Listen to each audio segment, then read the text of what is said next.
Maka di ayat terakhir ayat 19 dikatakan, karena itu baiklah juga mereka yang harus menderita karena kehendak Allah, menyerahkan jiwanya dan selalu berbuat baik kepada Sang Pencipta.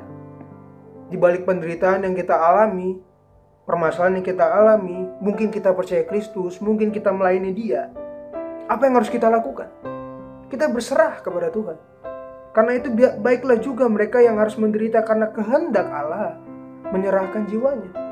Justru jikalau kita menderita, tetapi kita tidak berserah kepada Tuhan, kita malah berserah kepada hal-hal yang dunia yang membuat kita jauh dari Tuhan, itu menjadi suatu hal yang buruk.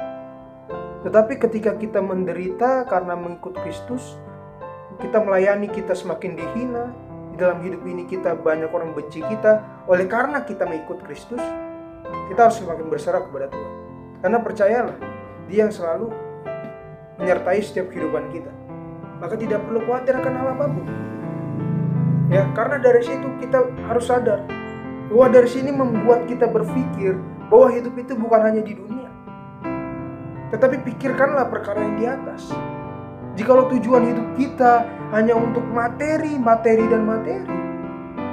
selamat jalan. Tetapi ketika kita berpikir kepada yang di atas, kita berbahagia. Jadi bukan berarti materi tidak penting. Materi menjadi suatu hal yang penting. Namun, ya kita harus sadar bahwa Tuhanlah yang memberikan kita berkat. Ya, materi menjadi suatu hal yang penting.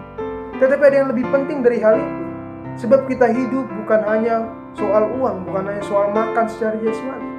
Tetapi kita harus hidup, mengisi hidup kita dengan firman Tuhan.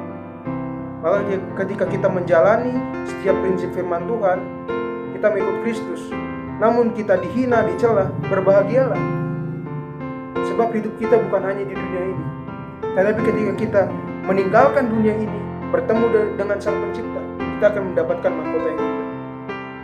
Itulah kekristenan yang sejati.